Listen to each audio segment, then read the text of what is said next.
how are you all doing? Thank you for your love and support. We really, really appreciate you. If today is the first time you are coming across us, or you are seeing this face for the first time, please do well to like our videos and share. In this platform, we react to all videos and your opinion is highly needed. So please sit back, watch this video carefully, drop your opinion in the comment section, and I'll be right back. Let's talk about the arrest of the leader of IPOB. How did you respond to that?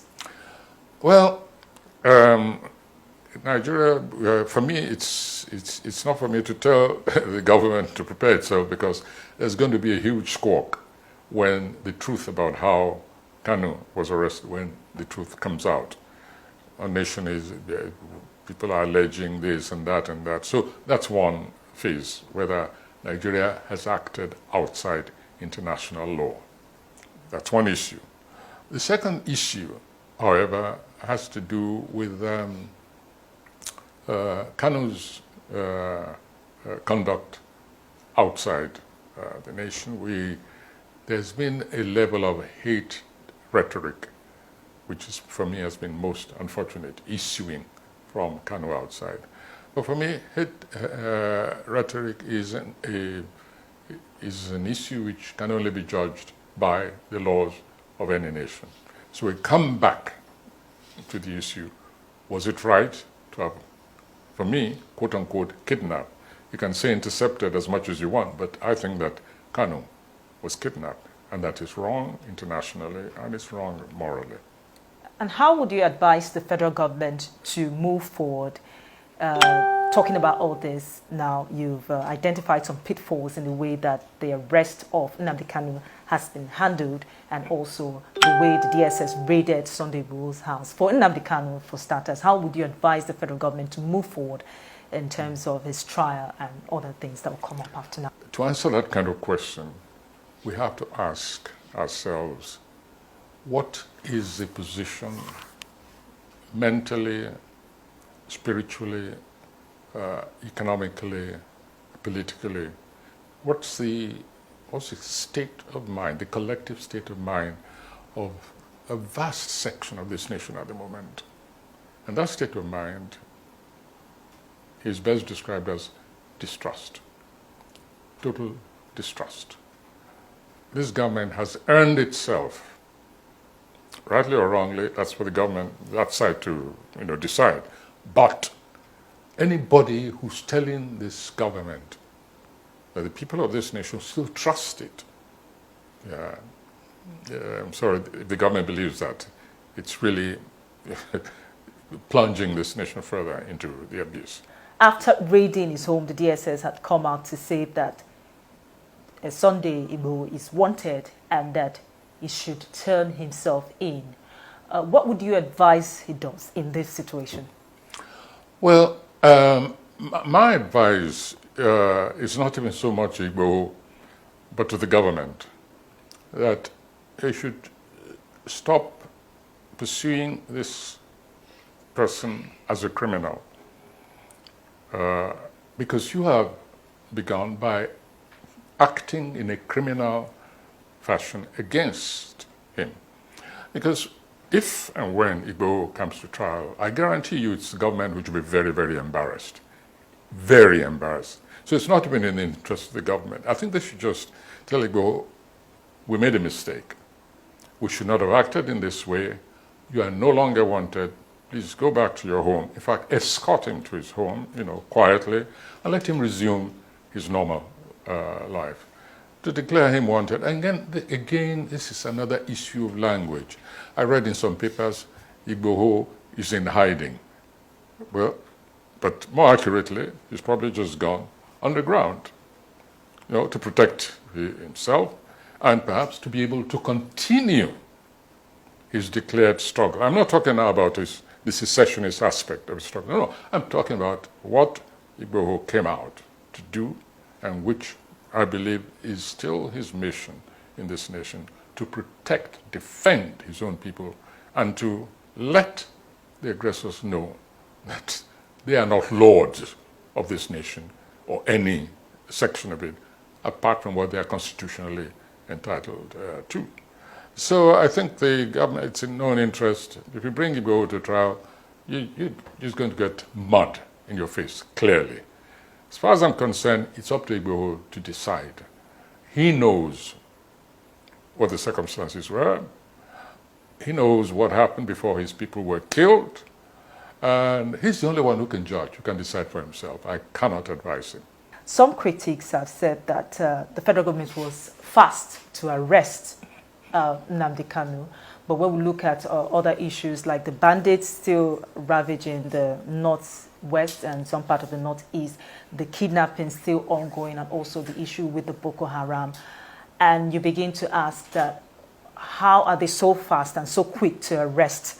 The situation with IPOB and Nnamdi Kanu and the others are still being left to go unchecked. Yes. The government cannot wash itself clean of what seems to me a kind of comparative energy in pursuing the destabilizing, quote-unquote, forces in this nation.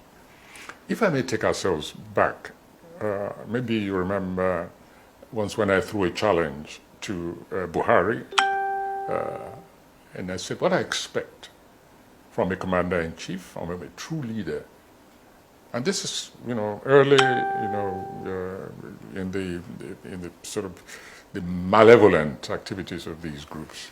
I say, what I expect, now that we've identified those who are killing farmers and taking their farms, occupying their villages, is to issue an order, give a deadline, an ultimatum, say that any illegal occupant of any villages, farms, and so on, is given 48 hours to quit. After which, the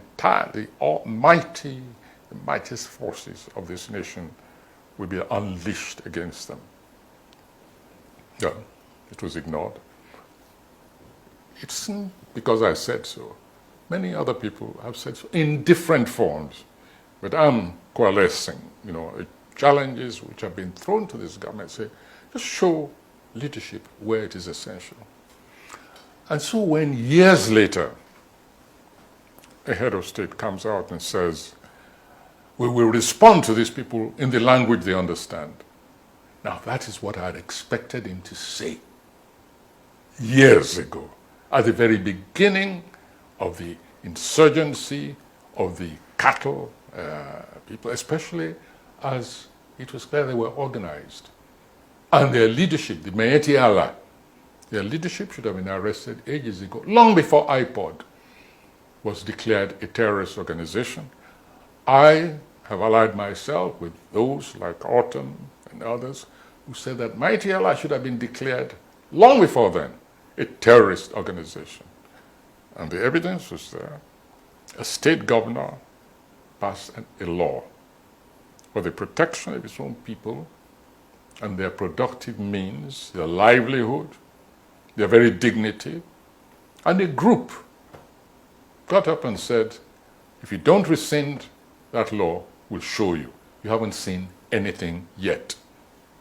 This is not an anonymous statement on internet. It was not fake news. The leadership of Mieti Allah actually threatened that government and have proceeded to put their money where their mouth is. Nothing has happened to them. We have not seen the same energy, the same deductive, organizational sleuthery mounted against these people. I'm not aware that even one of them has ever been called for questioning. And what did Igbo do? And they didn't even call him for questioning. They just attacked him in the middle of the night. I mean, illegally and constitutionally. So people are right to say there has been an unbalanced, unequal, and irregular approach to security enforcement in this nation. What do you think will happen next? Do you see a situation where we'll have more Sunday Igbohos, more Nnamdi Kanus arising from the west, the east, the south? We already have them. They exist inside, within, and they exist outside. It's not Igboho who's the issue. It's not Kanu who's the issue. It's a collective distrust, disenchantment. That's the word I want. Collective disenchantment with the conduct of this regime. And that's why I say it can only redeem itself, it can only reverse this downhill course it's embarked upon by now coming clean, trying to open a totally new page. Even forget the past. How do we move on from here?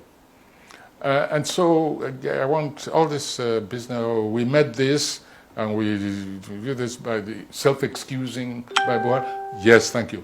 Take it for granted. You did not create Boko Haram. We accept it. You did not create Mayeti Allah. But what did you do about it? That is the question. Or what should you do from here on? It's the only way we'll save our sanity and also make the slightest progress.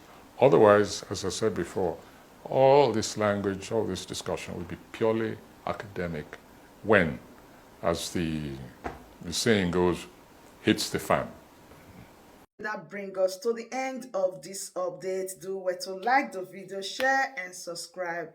Thank you very much for always tuning in. I really do appreciate. Share the video and tell your friends about this platform, because the best thing or the best place for you to be is here. Turn on the bell icon so that whenever I drop a new boost like this, you'll be the first to notify. Thank you once again and remain blessed.